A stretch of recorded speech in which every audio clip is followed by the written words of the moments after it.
Assalomu alaykum, hurmatli teletomoshabinlar. O'zbekiston telekanalida salomatlik formulasi ko'rsatuvi siz bilan men Nigora Karimboyeva. Barchangizga sihat, salomatlik tilagan holda bugungi ko'rsatuvimizni boshlaymiz.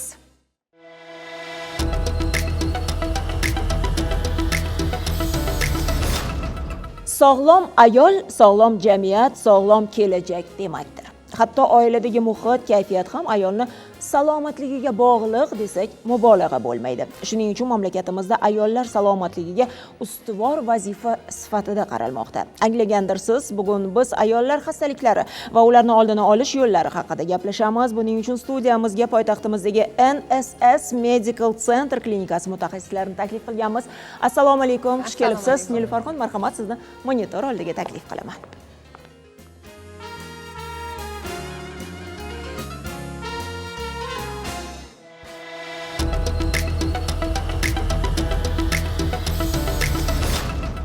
Bugungi ko'rsatuvimiz ekspertlari bilan tanishing. Nilufar Atajanova, oliy toifali akusher-ginekolog, onkoginekolog, O'zbekiston Respublikasi Sog'liqni saqlash a'lochisi. Aleksandr Kolegin, tibbiyot fanlari nomzodi, akusher-ginekolog, Amerika ginekologlar assotsiatsiyasining yetakchi mutaxassisi, jarroh, laparoskopist. Feruza Kamoliddinova, oliy toifali ultratovush diagnostikasi shifokori. Nargiza Jalilova, shifokor, akusher-ginekolog.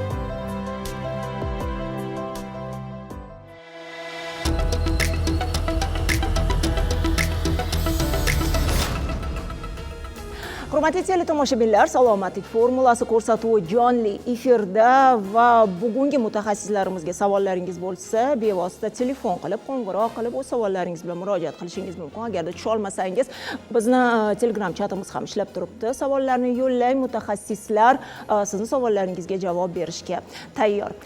Nilufarxon, yana bir bor xush kelibsiz. Sizni ko'rib turganimdan bag'oyatda xursandman. Bugungi kunda aslini olganda, hatto mana yon atrofdagi ayollardan, dugonalarimdan bilaman, deyarli hammada ginekologik muammolar bor. Aynan qanday muammolar hozir sizning praktikangizda ko'proq uchrayapti?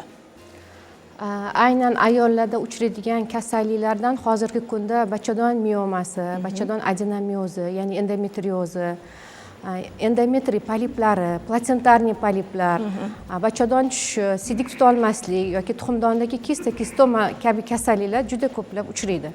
Har kuni deyarli. Demak, aynan mana shu kasalliklar bilan ayollarimiz ko'proq sizga murojaat qilishadi va klinikada to'g'ri tashxislash orqali ularga davo choralarini ko'ryapsiz. Aslini olganda har bir aytgan tashxisingiz, diagnoz ayol kishini baribir cho'chitadi. Chunki biz nimagadir doim aynan ayolligimizga ta'sir o'tkazuvchi kasalliklardan juda ham qo'rqamiz, to'g'rimi? Xoh u ko'krak kasalliklari bo'lsin, xoh bachadon kasalliklari bo'lsin va ayniqsa siz aytgan kasalliklarning ichida mioma tashxisini eshitsa, ayollar qo'rqib turadi. Voy o'sib ketadi, voy keyin rakka aylanishi mumkin degan savollar tug'iladi. Aslida bu kasallik qanday kelib chiqadi? Nima ta'sirida katta bo'lishi mumkin va nimalarga olib kelishi mumkin? Bachadon miomasi aslida turlariga qaraymiz. Demak, bachadon miomasini submukozniy turi bor. Mana ekranda ko'rsatib turilgandek, bachadon ichida joylashgan bo'lsa, sodda qilib tushuntirganda, bu bachadon ichida joylashgani submukozniy mioma deb aytiladi. Bachadonni mushak qavatida joylashgan miomalarimiz bu intermural miomalar deb aytiladi. Bachadondan tashqarigi yondosh organlarga qarab o'sadigani bu subserozniy deb aytiladi. Endi bularning kelib chiqish sabablari gormonal narusheniyalar. Ayollarda uchraydigan gormon yetishmovchiligi sababli bo'ladigan kasalliklar yoki bo'lmasa moddalar almashuvi buzilishi yoki yog'lar almashuvi buzilishi yoki genetik kasalliklar ham sabab bo'lishi mumkin. Stresslar sabab bo'lishi mumkin, yaxshi uxlamaslik sabab bo'lishi mumkin va ovqatlanish ham sabab bo'lishi mumkin bu jarayonga. Endi bu kasallikni aniqlashda srazu birdaniga ayollar o'zida bu kasallik borligini bilishmaydi. Bular chunki sababi klinikasi har xil bo'ladi bularda. Masalan, intermuralniy miomalarimizda umuman yoqqol hech qanaqa klinika bildirmaydi. Demak, belgilari bo'lmasdan o'tishi mumkin. O'tishi mumkin. Sababi miomalarning razmeri 0,5 millimetrdan to katta bir necha kilogrammgacha bo'lishi mumkin. bu sodda xalq tilida aytganda no'xatdek razmerdan katta voleybol futbol koptogi nimasi razmerigacha bo'lishi mumkin. O'shaning uchun statistik ma'lumotlarga ko'ra miomalar ayollarni 20-35% ayollarda uchraydi. 20% dan 35% gacha bo'lgan ayollarda uchraydi. Uchrash yoshi 30 yoshdan 45 yoshgacha bo'lgan ayollarda uchraydi. Mana hozir bir necha turlarini aytib o'tdingiz. Bittasi belgisiz o'tadi dedingiz. Ikkinchisini qanday belgilari bor? Submukozniy miomalarimiz belgilari bular hayz siklini buzilishi, giperpolimenariya yoki hayz qonini ko'p miqdorda kelishi, yoki bo'lmasa jinsiy aloqa vaqtida qon ketishi, muntazam ravishda qonli ajralmalar kelishi. Sabab shu belgilari bo'ladi. Demak, shunday belgilar ayol o'zida ko'rsa, sezsa, ginekolog mutaxassisning oldiga borish kerak va tekshiruvlardan o'tish kerak. Shundaymi? Xuddi shunaqa. Joylashgan joyiga qarab klinikasi turli xil bo'ladi. Individualni o'zi ayolga o'ziga joylashishga qarab belgi belgilanadi. Demak, submukozniy miomalarimiz o'sha belgilar bo'ladigan bo'lsa, intermuralniy mushak ichidagi miomalar razmeri kichkina bo'ladigan bo'lsa, bizga hech qanaqa belgi bermaydi ham. Uni faqat ultratovush tekshiruvda aniqlashimiz mumkin. Subserozniy miomalarimiz bular qorin bo'shlig'iga o'sgan sababli CD qopini bosib qo'yishi mumkin yoki yondosh organlarga ta'sir qilishi mumkin. O'sha og'riq simptomi bo'ladi ularda. O'sha vaqtda o'ziga murojaat qilganida yoki ginekologga murojaat qilganda u namoyon bo'ladi. Hozir yuqorida hajmlar haqida aytdingiz. Sizni praktikangizda eng katta hajm qanday bo'lgan miomada? Eng katta hajm 35 santimetrgacha olganmiz. Mana deyarli bir bola hajmida, bola hajmida, shunaqa olingan. Mana ko'rib turganlarimiz ham miomami? Ha, bularda olinyapti. Endi olingan miyomatoz. Endi bularni hozir hajmiga, nimasiga qaraydigan bo'lsak, miomani o'zi kelib chiqish sabablarini yuqorida aytib o'tdik. Endi kimda konservativniy mioma qilinadi, miomani o'zini olishi mumkin. Kimda matka bilan, bachadon bilan olishi mumkin. Uni ayoli yoshiga, reproduktiv yoshiga qarab qilishimiz kerak, chunki 18 yoshdan 40 yoshgacha bo'lgan reproduktiv yoshdagi ayollarimizda albatta bachadonni saqlab qolish kerak. Bu bachadonni saqlab qolish ehtimoli juda yuqori bo'ladi. Tashakkur javoblaringiz uchun, hurmatli teletomoshabinlar, bizda reklama.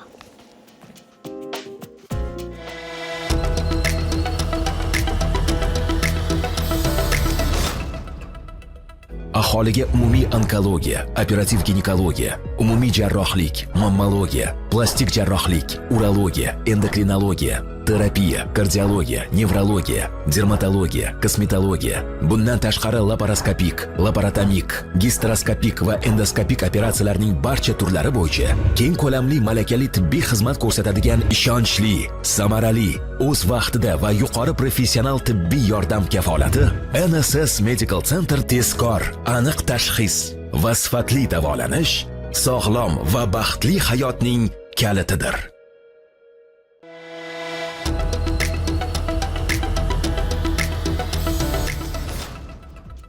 Hurmatli teletomoshabinlar, salomatlik formulasi davom etadi. Biz bugun ayollarda uchraydigan ginekologik xastaliklar, ularning turlari, davolash choralari haqida suhbatlashyapmiz. Savollaringiz bo'lsa murojaat qiling. Nilufarxon, muxlislarimizdan kelgan savollarga o'tamiz. Qorin va qovuq sohamdagi og'riq bilan shifokorga murojaat qilganimda menda estrogen konsentratsiyasi me'yoridan ortiq ekanligi ma'lum bo'ldi. Bu xavflimi? Qanday qilib normal holatga keltirsam bo'ladi deb so'rabdilar. Estrogen miqdori oshadigan bo'lsa, bu yosh katta ayollarda, klinik davrdagi ayollarda juda ko'proq xavfliroq hisoblanadi. Chunki asorati qon ketish va undan keyingi holatlarga olib keladi, yomonroq holatlarga. Bu hozirgi ayolimizda demak, estrogen ko'p chiqadigan bo'lsa, bizda endometriy poliplari rivojlanishi mumkin.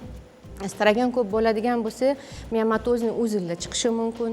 Ya'ni estrogen ko'p bo'ladigan bo'lsa, ko'krakdagi o'zgarishlar ham berishi mumkin. Chunki estrogenlar yoqqol sirazu ko'krak bezidagi gormonlarga sirazu ta'sir qiladi, bezlarga. Demak, bevosita ular bog'liq va agarda estrogen konsentratsiyasi baland chiqsa, ham ginekologga, ham mammologga uchrash kerak. bu xatarli emas, oldini olish mumkin. Aha, tashakkur. Homilador bo'lmagan va farzand ko'rmagan ayollarda mioma ko'proq kuzatiladi deb eshitdim. Bu qanchalik rost deb so'rashibdi. Yo'q, bu tadqiqotlarga ko'ra hali tasdiqlanmagan. Shu homilador bo'lmagan ayollarda bachadon miomasi chiqadi degani yo'q. Bepushtlikning sabablari ko'p. Bo'lishi mumkin endometriy poliplari, bo'lishi mumkin bachadon naylarini o'tkazuvchanligi buzilgan bo'lishi mumkin. Bo'lishi mumkin erkaklik urug'ida o'zgarishlar bo'lgan bo'lishi mumkin. Bepushtlarda обязательно o'sha mioma chiqadi degan diagnoz yo'q. Unaqa bo'lmaydi. Tashakkur. Aslında olganda mavzu bo'yicha juda ham ko'p savollar kelyapti. Agarda istasangiz o'zingiz javob berishingiz mumkin yoki qaysidir hamkasbingizga yo'llashingiz mumkin bo'ladi. Semizlik bachadon miomasi xavfini oshiradimi? Albatta oshiradi. Gormonal narusheniyga olib keladi. Kortizol ishlaydi, insulin ishlaydi. Semizlik natijasida hayz sikli buziladi. Hayz kelmay qolishi ham mumkin, ketib qolishi ham mumkin. Albatta bunga o'sha boya yuqorida aytilgandek ovqatlanish ratsioniga ham обязательно qarash kerak. Albatta katta rol o'ynaydi. Tashakkur. Bachadon miomasini o'ziga xos belgilari, alomatlari bormi yoki mutlaqo belgisiz rivojlanishi mumkinmi? Bu savolga deyarli javob berdik. Keyingi savol, yoshim 43da, 3 oy oldin doktor menda mioma borligini aytdi. Hozir u meni bezovta qilmayapti, lekin har oy ko'rikka borganimda mioma bachadonda qiyshiq o'sayotganini aytishyapti. 6 oy hayz ko'rmay, endi ko'rdim. Dekabrdan beri yana hayz ko'ryapman. Bu qanchalik xavfli deb so'rabdilar. Bachadon miomasi bor bu yoshdagi ayollarda, klimaks yoshidagi o'sha boshlangan ayollarda, demak, biza giperplaziya endometriydan qo'rqishimiz kerak, bachadon ichining endometriy qavatidagi o'zgarishlardan. Chunki bizaga ko'proq asorat beradigan narsa bu endometriy qavatidan qon ketishlari bo'ladi. O'shaning uchun bu ayolimizda 6 oydan keyin qon kelgan ekan, bularni hayzdan keyingi davrda ultra tekshiruvdan o'tkazish kerak, endometriy qavatini ko'rish kerak va bachadon miomalar razmerini ko'rish kerak. Kerak bo'lsa gistologik analiz olish kerak. Protokollar bo'yicha. Demak, bular bemalol NSS klinikasiga murojaat qilishlari mumkin va siz ularga yordam berasiz. Menda 12 yildan beri farzand yo'q, ko'p shifokorlarga ko'rindik, natija bo'lmadi. Hozirda 9-10 haftalik mioma bor. Buni qanday davolasa bo'ladi debdilar. 9-10 haftalik mioma bo'ladigan bo'lsa, 12 yildan buyon bepushtlik bo'lsa, demak, bularda hayzini 5-kunida transvaginal UZI etishi tavsiya qilaman, qilishi sababi miomani o'zi emas, ichidagi endometriy qavatlarda o'zgarish bo'lishi mumkin. Agar endometriy qavatida o'zgarish bo'ladigan bo'lsa, tuxumdoni yaxshi ishlagani bilan, nayi yaxshi ishlagani bilan o'sha yerda joy bo'lmaydi homilador bo'lishga. O'shaning uchun nimadan keyin, hayzdan keyin UZI tavsiya qilinadi va konsultatsiyani. Demak, ultratovush tekshiruvdan keyin to'g'ri tashxis qo'yilib, davo choralari olib boriladi. Singlim 33 yoshda, bitta farzandi bor. Yaqinda bachadonidan mioma oldirgan, bachadon joyida, lekin yana mioma paydo bo'lgan. Miomasi 9 tagacha ko'paygan. Bachadon ichida ham mioma bor. Yana farzandli bo'lishi mumkinmi? Gormonalniy fonni to'g'irlash kerak. Bachadon miomalari olingan bo'lsa, bularning gistologik analizlarini ko'rish kerak. Gormonalniy fonni ko'rish kerak. Qalqonsimon bez faoliyatini ko'rish kerak. Hayz siklini normaga olib keltirish kerak. Iloji bo'lsa, tezroq 2 qat bo'lishga harakat qilish kerak. Hozirgi bu mayda chiqayotgan miomalar bizani 2 qat bo'lishimizga xalaqit qilmaydi. Faoliyatni nimasini demak, ular yana homilador bo'lishlari mumkin. Umuman o'zim miomani olgandan keyin iloji boricha 6 oydan keyin homilador bo'lishga harakat qilish kerak. Tashakkur. Yoshim 48da, menga bachadon miomasi tashxisi qo'yilgan. Bachadonimni oldirishni istamayman. Bachadonni saqlab qolib miomani oldirishni imkoni bormi? Shifokorlar buni imkonsiz deyishyapti deb yozibdilar. Endi 48 yosh ekanlar. 48 yoshda bachadonni miomasini olishi tavsiya qilmayman. Sababi bu yoshdan keyingi ayollarga biza miomani olgandan keyin gormonlarga qarab yana bachadonda mioma o'smasligi uchun kuchli dorilar bera olmaymiz. Bularda hozir gistologik analiz olib, xulosani o'shandan keyin qo'yganimiz yaxshi. Demak, bachadonni saqlab qolish ham kerak. Kerak. ikki farzandimni kesish bilan dunyoga keltirganman, yana homilador bo'lmoqchiman. Tekshiruvlarda ikkala trubam berk chiqdi. 2 marta suyuqlik orqali ochirdim, lekin natijasi bo'lmadi. Qanday ochirsam bo'ladi? Hayzim ham har 15 kunda kelyapti. Bu normami deb so'rabdilar. Yo'q, hozir hayz har 15 kunda kelishi bu norma emas. Bu hayz siklini buzilishidan dalolat beryapti. Bu nimada bemorimizda demak nafaqat turba yo'llari, o'sha bachadonni ichidagi bezlarida ham o'zgarish bor. Laparoskopik yo'l bilan turba naylarni ochish mumkin. Qorinni kesmasdan, shikast yetkazmasdan ochib, turbalarni tekshirib ochish mumkin. Faqat tashqaridan suyuqlik jo'natib turib, bachadon naylari ochiq yopiqligini biz bila olmaymiz. Rentgenologik tekshiruv orqali kontrast jo'natib, trombas jo'natib bilishimiz mumkin. Boshqa yo'li yo'q. Miomasi bor ayollar vitaminlar ichishi mumkinmi? Vitaminlar miomani o'stirib yuboradi deb eshitganman. Aynan qanday vitaminlar miomaga ta'sir o'tkazadi? Bitta faqat javob, glyukozadan boshqa hamma vitaminlar mumkin. Demak, aslini olganda bilamizki, Nilufarxon, mazamiz bo'lmasa yoki qandaydir tekshiruvlarga, больницаga yotsak, birinchi bo'lib o'zi glyukoza askarbinka quyiladi. Demak, shifokorga aytish kerak, to'g'rimi? Miomam bor. Menga bu preparatlar mumkin emas deb. Nafaqat miomasi bor. Umuman olganda glyukoza, shirinliklar bizga har doim ham yaxshi oqibatga olib kelmaydi. Chunki har bir hujayramizda mitoxondriyalar bor. Mitoxondriya bizning energiya kuch manbayimiz hisoblanadi. Har bir hujayraning ichidagi mitoxondriyalar nimadan shikastlanadi? Uglevodlardan shikastlanadi. Mana shu glyukoza oshganidan shikastlanadi. Ularga bizga to'yimli, vitaminli, sabzavotli, ko'katli narsalar yeyish tavsiya qiladi. Uni yer ekanmiz, vitaminlarni o'zini iste'mol qilish ham bizga foyda, zarar emas. Demak, shifokor qanday tavsiya bersa, misol uchun shifokorga kelganda baribir aytadi, vitaminlar qabul qilishingiz kerak deb, shundan kelib chiqqan holda. Rahmat. Qanday hollarda mioma xavfli hisoblanadi va qancha muddat shifokor tekshiruvdan o'tish kerak debdilar. Bachadon miomasi bor bemorlarimiz har 6 oyda tekshiruvdan o'tib turishlari kerak. Tekshiruvdan o'tganda oldingi razmer miomalar bilan hozirgisini solishtirish kerak. Agar tez o'suvchi miomalar bo'ladigan bo'lsa, unda bularni yoshiga qarab operativ yoki konservativ davosini qilishimiz kerak bo'ladi.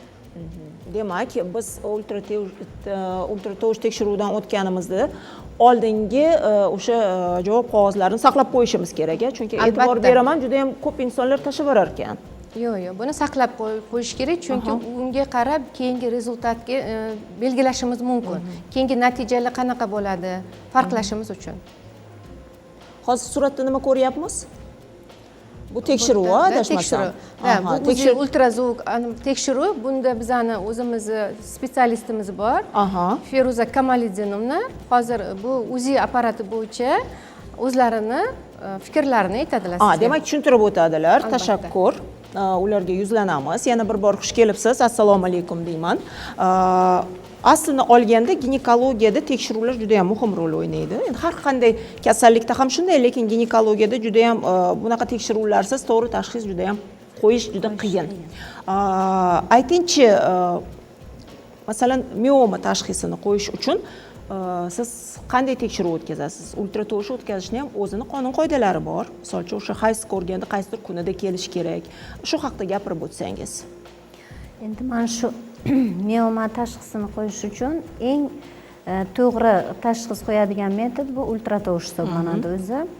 Masalan, qorin orqali transabdominal hamda transvaginal, ya'ni qin orqali ko'rish bilan ham shu diagnoz qo'yiladi. Tashxis qo'yiladi.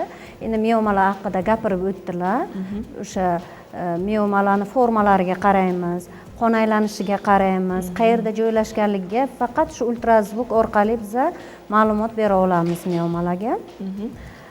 Qaysi kun kelish kerak? Hayzni qaysi kunida? Endi hayzni, masalan, miomani ko'rish uchun hayzni o'zi umuman olganda unchalik nimasi yo'q. Baribir mioma bu o'simta, uni hayzni har doim ham har qanday kunida ko'rish mumkin. Har qanday kunida ko'rish mumkin.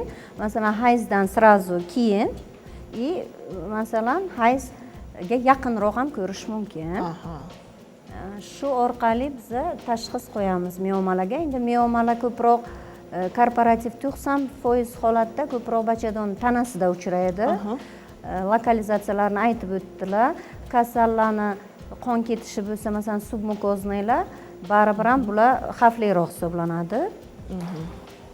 Demak, agarda kimdadir yuqorida Nilufarxon aytgan belgilar uchrasa, bemalol klinikaga kelib, sizni tekshiruvingizdan o'tish mumkin va siz ultratovush yordamida to'g'ri tashxis qo'yib berishingiz o'sha mumkin. razmerlariga, formalariga qaraymiz. Ko'proq округлый forma deydi, dumaloq ko'rinishda ko'proq. Endi formalar yana boshqalari ham bo'ladi. Keyin konturlariga qaraymiz. Qon aylanishlariga qaraymiz. Yana qanday xastaliklar bilan sizga ko'proq murojaat qilishadi? Yana adenomioz ko'proq. Uni ham ko'rasiz. Uni ham ko'ramiz. O'sha mioma bilan farqlab berib bilishimiz kerak. Adenomioz haqida doktorimiz gapirib o'tsalar. Masalan, o'sha bilan farqlash. Chunki adenomiozni ham 3 ta darajalari bor. Masalan, tugulli adenomioz ham ko'proq miomaga o'xshaydi. Demak, uni farqlash kerak. O'shani ham ultrazvuk orqali farqlaymiz. Tashakkur. Savollarimiz bilan yana Nilufarxonga murojaat qilamiz. Farzandim 1 yoshda, haligacha hayz ko'rganim yo'q. Hayz ko'rmasam ham spiral qo'ydirsam bo'ladimi deb so'rabdilar. Albatta qo'ydirish mumkin. Endi iloji bo'lsa, bachadon uzisidan keyin qarab, agar yana qon ketishlar, anamnez yig'iladi, anamnezda qon ketishlar ko'p bo'ladigan bo'lsa yoki hayz sikli buziladigan bo'lsa, bularga maxsus gormonal spirallar ham bor, o'shani ham tavsiya qilamiz. Tashakkur. Bu terminni bilmayman.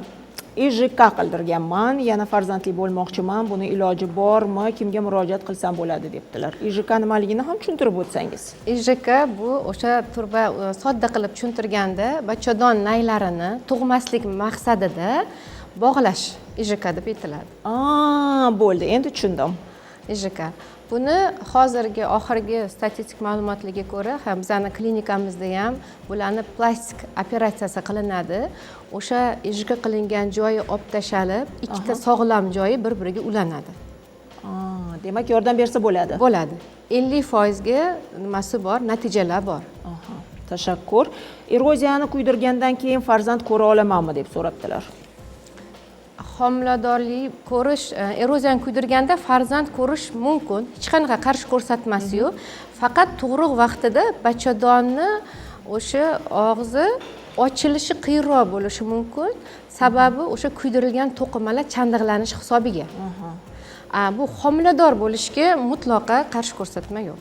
Tashakkur. Yoshim 49 da miomani bachadonim bilan oldirganimga 10 kun bo'ldi. Men endi sog'lig'imga qanday e'tibor qaratishim kerak deb so'rabdilar. Endi sog'liqlariga qarash uchun gipotalamo gipofizar sistemasi, shu qalqonsimon bez gormonlari, umuman organizmda qaysi gormon qanaqa miqdorda ishlab turibdi, ko'krak bezini uzi qilish, qalqonsimon bezi uzi qilib, o'sha gormonlarga qarab, bu yog'iga vitaminlar terapiya qilib olsa bo'ladi. Hech qanaqa nimasi yo'q, qo'rqinch joyi yo'q. Tashakkur. Homilam 15 haftalik, shu bilan birga mioma ham o'syapti. 4 sm bo'ldi. Bu xavfli emasmi debdilar. Mioma, demak, hozirgi oxirgi nimalar doказательный meditsina bo'yicha miomalar estrogen sezuvchi miomalar ham bor, progesteron sezuvchi miomalar ham bor.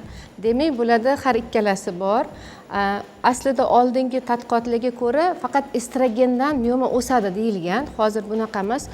Qachonki homilador bo'lsang mioma o'sishdan to'xtaydi yoki hayz klimaksga kirsang mioma o'sishdan to'xtaydi deyilgan. Bularda o'sayotgan bo'lsa, demak, hozircha xavf tug'dirmaydi. Tug'ib bo'lgandan keyin shu maxsus spirallar qo'yiladimi yoki joylashgan joyiga qarab terapevtik davo qilsa ham, konservativ davo qilsa ham bo'ladi. Nilufarxon, masalan, mana shu ayolimiz kesir kesish orqali farzandli bo'lsalar, o'sha operatsiyani o'zida miomalarni olib tashlasa bo'ladimi? Agar razmeri kichkinaroq bo'lsa, hozir ko'proq tavsiya qilinmaydi, oxirgi protokollar bo'yicha tegmagan ma'qul deyiladi. O'shaning uchun agar razmer kichkina bo'ladigan bo'lsa, buni tegib ham o'tirish shart emas. Tashakkur. Bizda audio savol bor, hozir eshitamiz. Marhamat. Assalomu alaykum, savolim bor edi. Jiyanim 18 yoshda. shifokorlar ko'rigidan o'tkazganimizda UZDda unda mioma aniqlandi. U tashxisga ishonmasdan boshqa UZDga olib borganimizda ular ham mioma borligini tasdiqlashdi. Savolim shundan iboratki, u hali turmushga chiqmagan qiz bolalarda ham mioma bo'ladimi? Savolni yuborgan muxlisimizga tashakkur, marhamat. Rahmat avvalambor savolingiz uchun. Bachadon miomasi aslida 30 yoshdan 45 yoshgacha bo'lgan ayollarda uchraydi. Statistik ma'lumotlarga ko'ra, hozir bu qizimizda ham mioma bo'ladigan bo'lsa, aniqlashtirishimiz kerak. Ultratovush diagnostikasidan, MRT tekshiruvlardan o'tkazib, agar haqiqatdan ham bu mioma tasdiqlanadigan bo'lsa, gormonal terapiya qilib to'g'rilasa bo'ladi. Hozirdan o'stirmaslikka harakat qilish kerak. Tashakkur. Farzandimni emizaman, ko'krak va qo'ltiq ostida shish, har zamonda og'riq yana yo'q bo'lib ketadi. Nima qilsam bo'ladi deb so'rabdilar. Hozir emizayotgan bo'lsalar, homila farzandlarini, demak, qachonki limfa bezlari shishar ekan, bizning organizmimizda qanaqadir infeksion kasalliklar bo'lishi mumkin yoki bachadon va bachadonni ortiqlari yallig'lanish prosessi bo'lishi mumkin. O'shaning uchun limfa bezlari shishayotgan bo'lsa, albatta ginekolog nazoratiga borish kerak. Ulardan konsultatsiya olib, davo choralari ko'rib bo'lingandan keyin mammografga ham ko'rinsa bo'ladi. Tashakkur. Muxlislarimizdan kelgan savollar hozircha tugadi. Mana tashxis qo'yish uchun tekshiruvlardan o'tish kerak dedik. Tekshiruv haqida gapirdik. Demak, ultratovushdan tashqari yana qanday tekshiruvimiz bor? Bu ham ultratovush deysizmi yo MRTmi bu? MRT. Qay hollarda MRT qilish kerak? MRT bo'ladigan bo'lsa, bizda bachadonda o'sha tuxumdon kistomalari bo'lganda MRT qilish mumkin yoki bo'lmasa o'sha miomani obrazovaniyasi, o'simtasi juda katta razmerda bo'ladigan bo'lsa, bizga qo'shimcha ma'lumotlar kerak bo'lganda qilinishi kerak bo'ladi. Mana to'g'ri tashxis qo'yildi. Tekshiruvlardan o'tdi ayol, to'g'ri tashxis qo'yildi. Davo choralarini nimalardan boshlaysiz? To'g'ri, hammada individual, chunki miomalar ham har xil bo'ladi deyapsiz. Lekin birinchi qadam nimadan iborat? Birinchi qadam, demak, biz miomani o'sha joylashgan joyiga qaraymiz, ayolning yoshiga qaraymiz. Davolash choralari o'zi konservativniy yoki operativniy yoki EMA deyiladi. Embolizatsiya matchniy arteriya deyiladi. 3 ta xil yo'li bor. Demak, birinchi yo'lini oladigan bo'lsak, demak, kichkina miomachalar bo'ladigan bo'lsa, yoki gormonoterapiya yoki tabletka holida berishimiz yoki inyektsion holatda yoki spiral holatda davolashimiz mumkin. Boshqa gormonlar faoliyatini tekshirgan holatda. Agarda bizada bachadonni ichida submukozniy miomalar aniqlanadigan bo'lsa, bularni faqat gastroskopik yo'l bilan olish mumkin. Gastroskopik yo'l bilan olganimizda bu yerda hech qanaqa qorin soha kesilmaydi, hech qanaqa tig' tushmaydi. Shu video kamera orqali kirib, joylashgan joyini aniqlab, kesib olib, yana kuydirib chiqiladi. Agar qorindan, bachadondan tashqariga o'sgan miomalarimiz bo'ladigan bo'lsa, subserozniy miomalar bo'ladigan bo'lsa, razmeridan kelib chiqib, laparoskopik yoki laparotomiya yo'l bilan ham qilish mumkin. Bular umuman hech qanaqa xavfsiz hisoblanadi, bu yo'l bilan qiladigan bo'lsak. Siz aytayotgan hozirgi amaliyot qanday narkozda o'tkaziladi? Umumiydami? Laparoskopiya intubatsion narkoz asosida o'tkaziladi. Operatsiyadan keyin o'sha 1 soatdan keyin palataga period qilsak bo'ladi. Yuqorida embolizatsiya degan terminni tilga oldingiz. Shu haqida ham ma'lumot bersangiz. Nima, qachon qilinadi? Embolizatsiya bu juda kamdan kam qo'llaniladigan usul, 0.4% qo'llaniladigan usul hisoblanadi. Keyin bu usulda ko'proq asoratlar ko'p bo'ladi. Sababi o'sha bachadonga keladigan arteriyalarni bog'lanishi, qon aylanishi buzilishi hisobiga tuxumdonga ham qon borishi kamayadi. Uni hisobida tuxumdonga qon borish kamaygandan keyin tug'ish yoshidagi, tug'ish istagi bo'lgan ayollarda istashini yechnika, ya'ni charchagan tuxumdon bo'ladi. Bu yo'l tavsiya qilinmaydi. Sababi biz embolizatsiyadan keyin ko'proq kuzatamiz, endometriy qavatida nekrozlar ko'p kelib chiqadi. Nekrozlarning asorati sifatida sindrom Ashirmani, spaykalar, chandiqlar kelib chiqadi. Shuning uchun SSHda, Yevropada bu usul qo'llanilmaydi. Juda kamdan kam tavsiya qilinadi. lekin agar kerak bo'lsa siz klinikangizda bundan foydalanasiz. Yo'q, bizada embolizatsiya usulini qo'llamaymiz. Mana bu ham Chunki muhim. bizga tug'ish yoshidagi, reproduktiv yoshdagi ayollar ko'proq keladi yoki klimaks yoshidagi ayollar kelganida ham bu yerda qon ketish bo'ladigan bo'lsa, gistologik analizlarga qarab, onkomarkerlarga qarab biza dalish ishlarni qilishimiz kerak. O'shaning uchun bu usulni biz qo'llamaymiz. Ko'proq natijasi kamroq bo'lgani uchun hech kimga tavsiya qilmaymiz. Aha, tashakkur. Hozir e'tiborimizni ekranga qaratamiz, chunki bemoringizdan kelgan rahmatnoma bor. Bugungi patsientimiz Katerina Ukrainadan kelganlar, 12 yildan buyon bepushtlik bilan kasallanadilar. Hozir bugungi diagnozimiz simptomli mioma marka, polip endometriumni biz operatsiya qilganmiz. Hozir o'zlari operatsiyaning 3-kuni отзыв beradi. Как вы, Екатерина, как себя чувствуете? Ой, спасибо, хорошо я себя чувствую. Как к нам попали вы? Попала благодаря Инстаграм и интернету, нашла вашу клинику, почитала у вас очень хорошие отзывы и решила к вам обратиться. У меня с 23-го года наблюдается боли, сильные боли в правом боку. Я обратилась к гинекологу, и гинеколог обнаружила мне кисту. И о том, что у меня миома была, я узнала только вот в 24 году, да, что у меня есть миома большая, плюс и киста.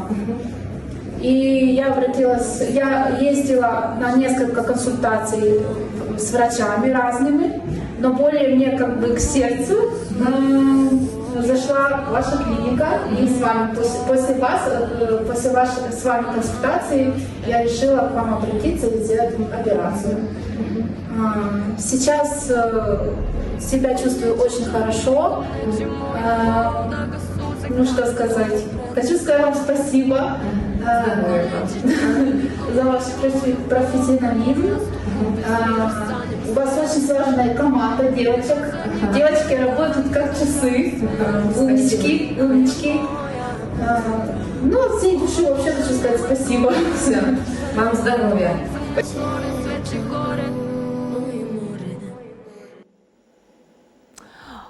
Har doim yoqimli.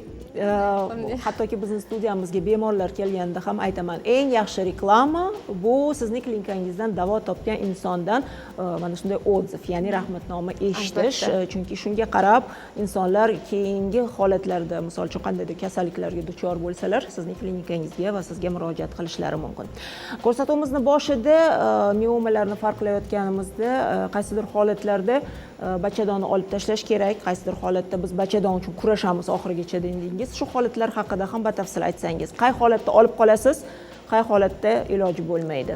Reproduktiv yoshdagi ayollarda, tug'ish yoshidagi ayollarda 18 yoshdan 40 yoshgacha bo'lgan ayollarda 90-99% bachadon saqlanib qolinadi. Buni imkoniyati bor. Bachadondagi miomani katta kichikligini ahamiyati yo'q. Demak, iloji bo'lsa, albatta olib qolishga harakat qilinadi.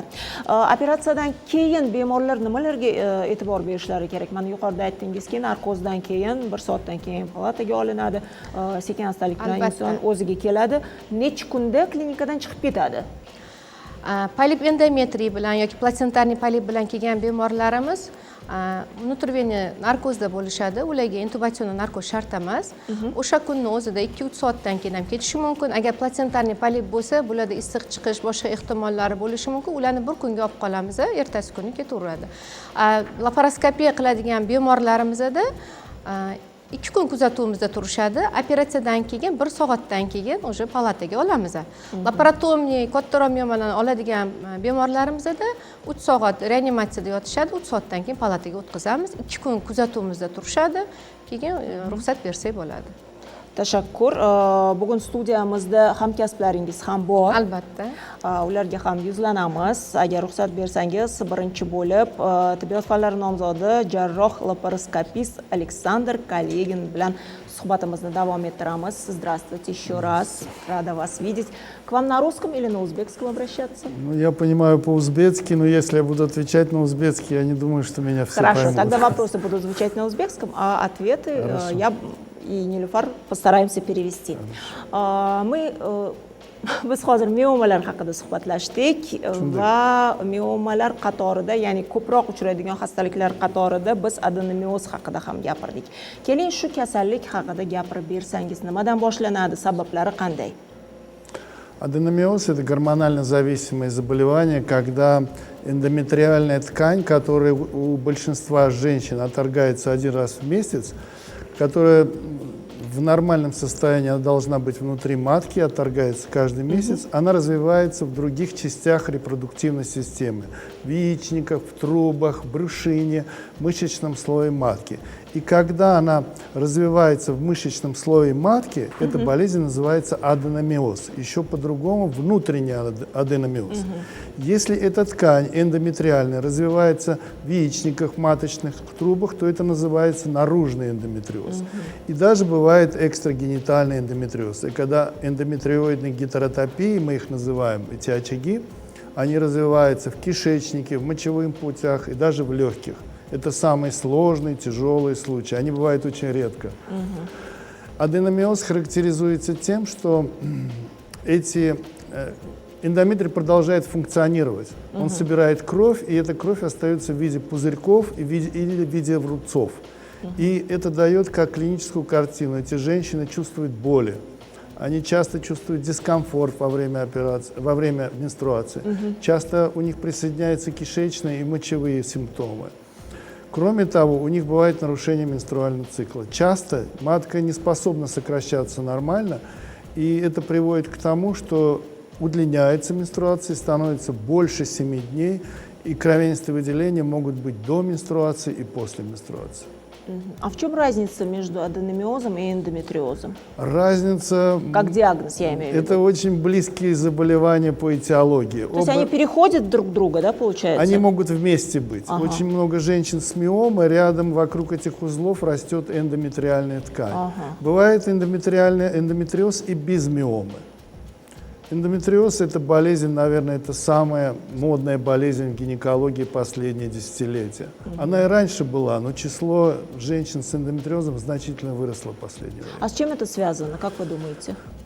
Мы думаем, что, вернее, ученые, насколько мы знаем данной литературы, это связано с экологическими изменениями. Кроме того, часто у женщин, у которых не сбалансирован организм, женщины с избыточной массой тела, женщины с болезнями щитовидной железы, женщины с сахарным диабетом или с другими гормональными заболеваниями, синдром склерокистозных яичников, гипоменструальный синдром, нарушение гипоталамуса, функции, есть такие заболевания редкие. Эти женщины больше предрасположены к эндометриозу, и это тоже возникает. Генетический фактор имеет тоже важное значение. Часто было, что было у мамы, и повторяется у дочек, у сестер и у ближних сестер. А какой способ лечения вы можете предложить? Потому что обычно, когда люди обращаются с таким диагнозом, некоторые врачи говорят, что это только гормональная терапия. Что еще вы можете предложить? Нет, конечно, нет. В первую очередь я хочу обратить ваше внимание на то, что большинство женщин здоровые. И вот эти вот боли во время менструации, какие-то нарушения менструального цикла может носить функциональный характер. Если один раз заболела что-то внизу живота, или как менструация прошла не в том режиме, как обычно, не надо сразу паниковать, искать эндометриоз. Тем более ультразвуковая диагностика не всегда точна. Поэтому в первую очередь надо успокоиться, это диагноз, который ставится в динамике несколько раз. Не надо стесняться, не надо жалеть свое время, советоваться с несколькими врачами. Потому что начальная фаза эндометриоза, она или есть, мы не знаем точно. Это может быть функциональные физиологические изменения у здоровой женщины. Поэтому набраться в первую очередь терпения, здоровый образ жизни, здоровое питание и физическая активность. А потом, если действительно уже эндометриоз вообще считается доказанным заболеванием, когда взяли из этого очага кусочек ткани и сделали, и посмотрели под микроскопом и нашли. То есть диагноз эндометриоз, когда он в запущенной форме, можно ставить на ультразвуке. Но когда он в начальной фазе, например, женщина сделала себе ДХС, сделала ДХС, или у нее киста была яичника, или какой-то аппендэктомия, лапароскопия, и нашли очаги, например. Вот тогда он доказанный бывает. То есть мы теоретически это очень опасно ставить диагноз эндометриоз. И мы можем сделать очень большое количество женщин больными. И я еще раз подчеркиваю, что основная масса женщин, они здоровые, гармоничную жизнь, я уверен, ведут, и у них все хорошо. Какой приятный и доскональный ответ. Прям поверила я вам, поверила. Но все-таки лечение, какое оно? Это гормонотерапия или если операция? мы установили диагноз, начинается действительно... Ну, первый, там гормональные препараты же, у нас несколько линий есть, несколько уровней есть. Есть очень не сильно действующий, достаточно, ну, как сказать, без многих побочных эффектов. Это первый уровень терапии, дюфастон, утражистан. Эти лекарства, которые, если женщина, мы подозреваем эндометриоз, и у нее, например, в 30-х годах есть еще бесплодие, то мы можем дать легкую терапию только во второй фазе цикла. То есть это будет совсем незначительная терапия. Не надо ее бояться, этой гормональной терапии. Но если более сильная форма, то уже придется 6-9 месяцев пить первый уровень лекарства, дюфастон, утражистан. А вот следующего уровня лекарства, это так называемые агонисты гонадотропинов. Это очень сильные, дорогие лекарства, они часто их неоправданно даже используют. Вернее, их нужно использовать. Мы их используем только когда доказанный диагноз, когда сложная была операция, удалили кисту или какую-то часть матки с аденомиозом. Там, конечно, нужно это лекарство. Ну, то есть все индивидуально. Если Это приходит очень человек... индивидуально. И самое главное, не впадать в панику и не чувствовать себя больной. Спасибо, спасибо, потому что действительно прозвучал хороший, доскональный ответ. И я думаю, если среди женщин, которые нас смотрят, у них есть эти проблемы, они обязательно обратятся к вам в клинику, и вы найдете правильное решение. Yana bitta hamkasbingizga yuzlanamiz. Yana bir bor assalomu alaykum. Ko'rsatuvimizga xush kelibsiz. Bugun biz bir nechta mavzularni ko'tarmoqdamiz. Mana mioma haqida gaplashdik. Hozir poliplarga qaytamiz, chunki ular ham ko'proq uchraydi. Bu yerda bo'layotgan mavzu yuzasidan biz bu yerda aytmagan qanday informatsiyani bizga aytib o'tishingiz mumkin?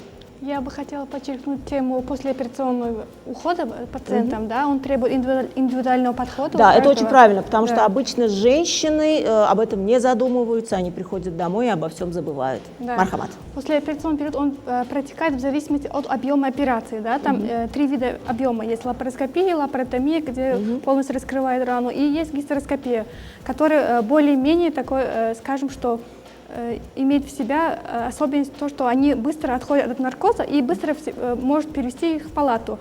Им дается внутривенный наркоз, и через полчаса их можно уже перевести в палату. А лапароскопия уже он дается там туда, например, интубационный наркоз, и объем операций не очень большой, в зависимости от, например, скажем, что чем лапаротомия, да, и их переводят в палату через час, например. И там им оказывается первый этап послеоперационного ухода является взятие крови, общий анализ крови, чтобы оценить объем кровопотери, учитывая гемоглобин сколько будет, потому что дальнейшая тактика лечения от него тоже зависит. Вторым является питание, которое очень не менее важное тоже. Нужно в первые сутки бульон давать им, а не жирные пищи, потому что послеоперационный период они же сутками не будут питаться, поэтому нужно обволакивать сначала желудок, там, кишечники, потом уже на другую еду перейти. А третий объем операции – это лапаротомия. Там проводится под наркозом СМА, так называемая, спинномозговая, да, и анестезия. И он требует очень тщательного ухода пациента, потому что после, например, миомэктомии там, или экстирпации матки с придатками, там уже нужно с больными индивидуальный подход давать им, заниматься, например, прийти, да, вот каждое утро приходите на обход, и нужно с ними общаться, например, после операции, тем более они в депрессивном состоянии бывают, поэтому, когда вы общаетесь с ним, они более такой открытыми становятся. И вторым делом нужно за стулом пациента обращать внимание и за мочеиспусканием. Температура, артериальное давление, пульс это естественно своим образом. То есть большую роль играют близкие наших пациентов. Да. Благодарю. Endi poliplarga o'tamiz. Poliplar o'zi nima, qanday turlari bor va qaysi yoshdagi ayollarda ko'proq uchraydi? Endometriy poliplari bu ko'proq 18 yoshdan to 45 yoshgacha bo'lgan ayollarda ko'p uchraydi. Demak, poliplarni o'zini kelib chiqishiga qarab 4 xil ko'rinishda bo'ladi. Mana hozir aytadigan bo'lsak, adenomatozniy polip deyiladi. Adenomatozniy polipni xavfli tomoni bu saraton bilan bog'liq holatda tugashi mumkin. Adenomatozniy poliplar bo'lishi mumkin, fibrozniy poliplar bo'lishi mumkin. Yoki железистый poliplar bo'lishi mumkin. Железистый poliplar ko'proq yoshlarda ko'p uchraydi. Bular yoshlarda ko'proq uchraydi. Железистый fibrozniy poliplar bor и fibrozniy poliplarning o'zi bor. Fibrozniy poliplar yosh katta ayollarda ko'proq uchraydi. Agar organizmda mana shu polip to'qimasi bo'ladigan bo'lsa, matkada mana shu aniqlanadigan bo'lsa, ultratovush. Faqat uni tezroq operatsion yo'l bilan olib tashlash kerak. Shu jumladan yana aytmoqchiman, iltimos qilmoqchiman o'zimni hamkasblarimga. Bizga ayollar murojaat qiladi, aytishadiki, yosh katta ayollar, qondan qolgan ayol bo'lishi mumkin. Masalan 55 yosh, umuman endometriy qavati ishlamayapti. Faqat u yerda polip bo'ladi. Polip bo'lsa, ularga qanaqadir dorilar berib, qarab, uni cho'zib yurishadi. Iltimos qilmoqchimanki, bu yosh katta ayolda polip ko'rildimi, albatta gastroskopiya yo'li bilan oldirish kerak. Agar yosh ayollarimizga ko'radigan bo'lsak ham gistorektoskopiya orqali kirib, qayerda joylashganini ko'rib, uni noshkasi bilan birga olib tashlash kerak. Aslida poliplar o'zi oyoqchasi bilan rivojlangan bo'ladi. Bitta oyoqchali bo'lishi mumkin yoki keng bo'lishi mumkin oyoqchasi. O'shanga qarab olib, albatta olingan polip to'qimasini gistologik tekshiruvga berish kerak. Chunki biz yuqorida aytganimdek, adenomatoz degan polip to'qimasidan qo'rqishimiz kerak. O'shani farqini bilish uchun, kelajakda yana bularni shu to'qimalar o'smasligi uchun qanaqa dorilar bilan saqlaymiz, yana qanaqa choralarni ko'ramiz oldini olish. Shuning uchun qilishimiz kerak. Demak, agar shunday tashxis qo'yilsa, sizni klinikangizga murojaat qilib, Albatta. Shu operatsiyalarni o'tkazsa bo'ladi. Albatta. Oddiy poliplar bilan platsentar poliplarning farqi nimada?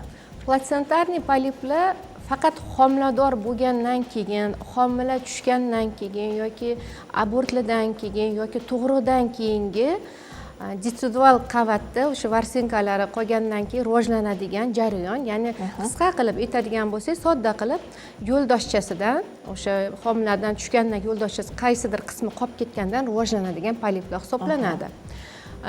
Bularni sababi ko'proq o'sha bachadon va bachadonda ortiqlarida yoki infeksion kasalliklar bilan yallig'lanish sababli kelib chiqadigan jarayon hisoblanadi. Endi buning uchun biza nima qilishimiz kerak?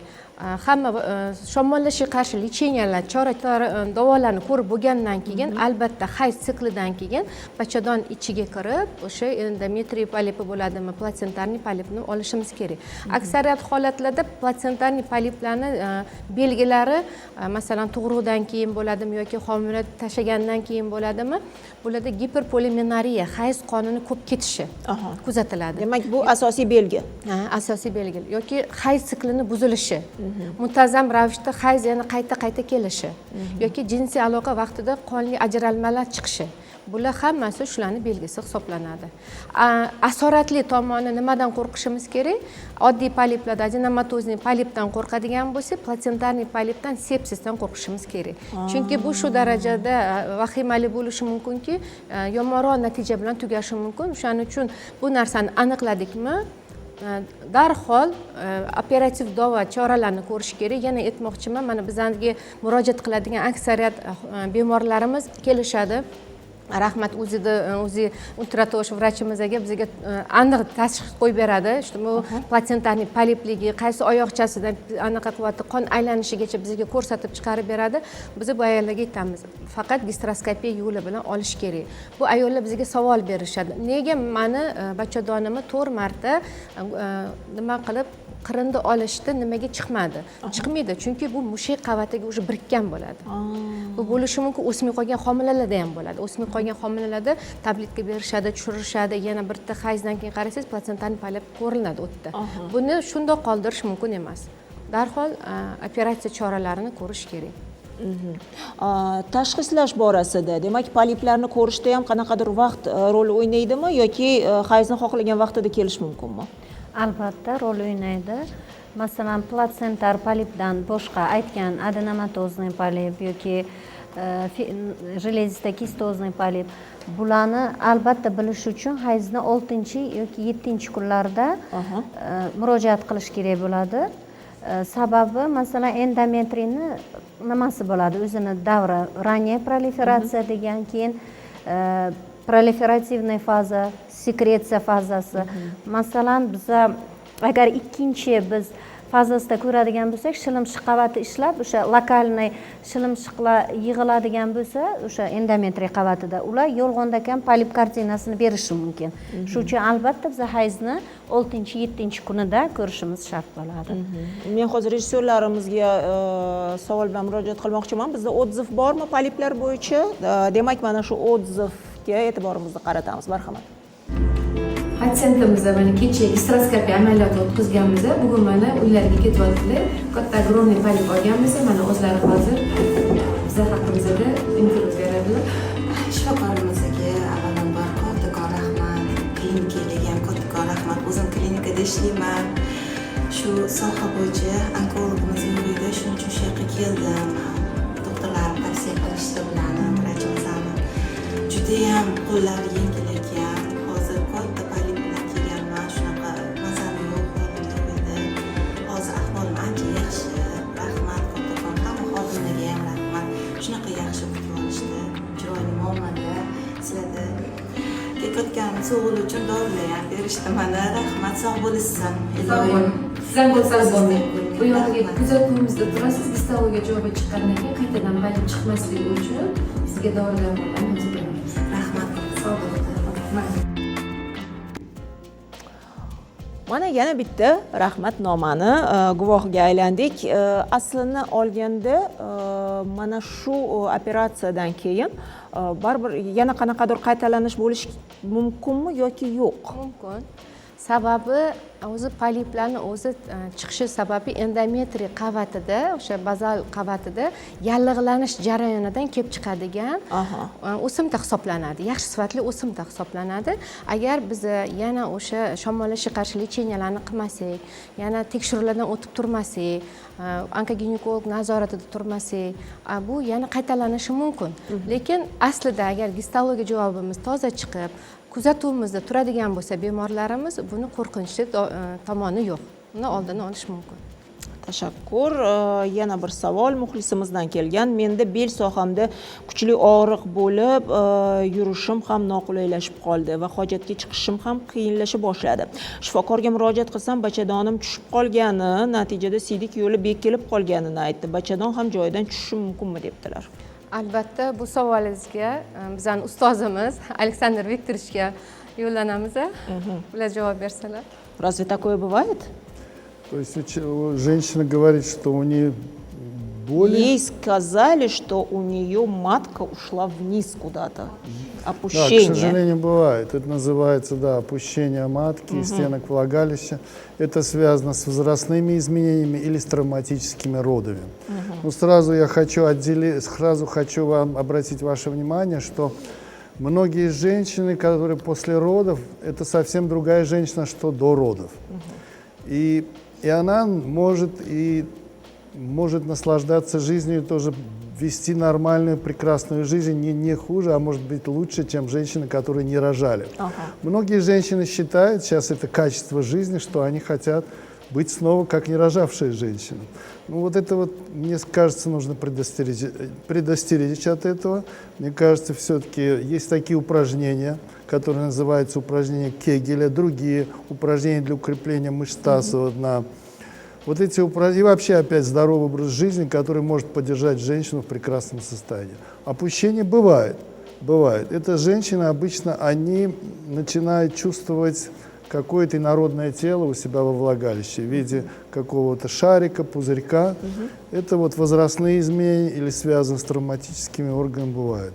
Опять же, если можно консервативно, мы лечим консервативно. Если нет, то предлагаем оперативное лечение в виде пластических операций, в виде укрепления положения матки. Эти операции обычно приводят к благоприятному исходу. Женщина. А что может быть причиной опущения? Причина После чего? может быть Это многочисленные роды?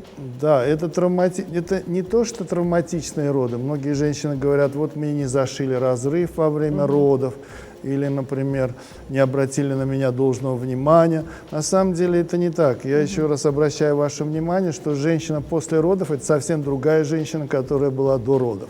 И это не значит, что она какого-то другого вида, чем не рожавшая женщина. У нее все прекрасно, если она ведет здоровый образ жизни. Но иногда, если у женщины ожирение, если ткани организма иногда ослаблены, бывают, это есть болезнь соединительной ткани и мышечной ткани, которые приводят к растяжению их.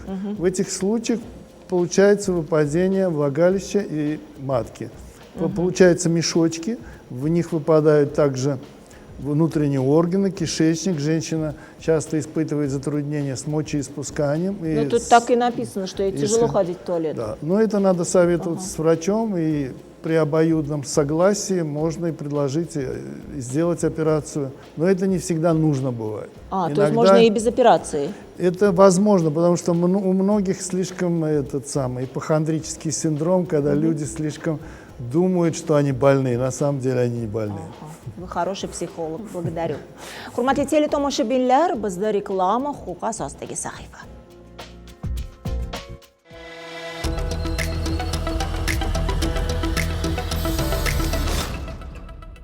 Ko'p yillardan buyon boshlovchi sifatida shifokorlar bilan ishlayman va o'z salomatligimni ishonchli qo'llarga topshirish naqadar muhimligini yaxshi bilaman. NSS Medical Center jahon standarti asosidagi texnologiyalar, yuqori malakali professionallar, davolash va tashxislashning ilg'or usullari. Bir joyda jamlangan zamonaviy ko'p tarmoqli tibbiyot markazi.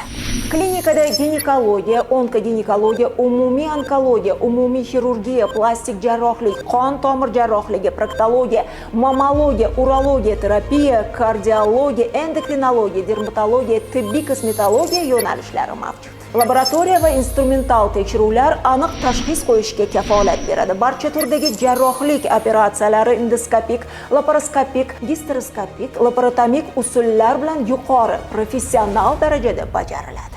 Ayol kishi uchun ayniqsa o'z ginekologik muammolari bilan borib murojaat qiladigan manzilni topish juda ham muhim. Men shunday klinikani va shunday shifokorni topdim.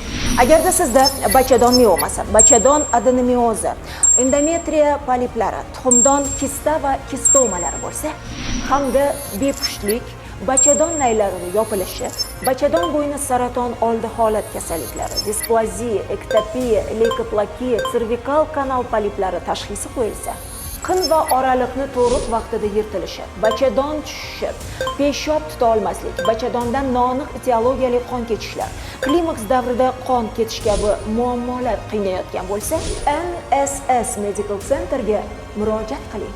Hoziroq ro'yxatdan o'tishingiz mumkin. NSS Medical Center siz va oilangiz sog'lig'i haqida qayg'uradi.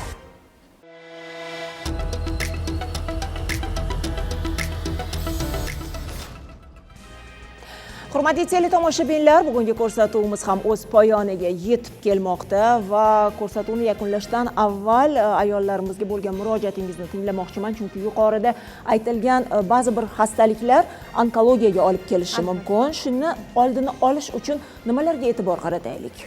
E'tibor qilishimiz uchun birinchi navbatda vrach nazoratiga turib, har doim ko'rikdan o'tib turish kerak, maxsus tekshiruv usullaridan o'tish kerak va albatta bizga kerak bo'ladigan narsa bizani ovqatlanish ratsionimizni to'g'irlashimiz kerak.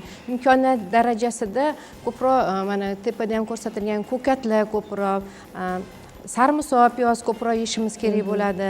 Ko'proq pomidorli narsalar ko'proq yeyishimiz kerak va zaytun yog'i bilan birgalikda yesak, bizada nimamizni mitoxondriyalarimizni himoya qiladi. Va go'shtli mahsulotlarni iloji bo'lsa, shu mol go'shti, qo'y go'shtini go'shtli joylaridan ham va yana tuxum, sariyog' kabi mahsulotlarni tavsiya qilamiz. Shirinliklarga, juda shirinlikni yaxshi ko'radigan ayollar bo'lsa, 80% shokoladlarni yeyishlarini tavsiya qilamiz. Qora shokolad. Qora.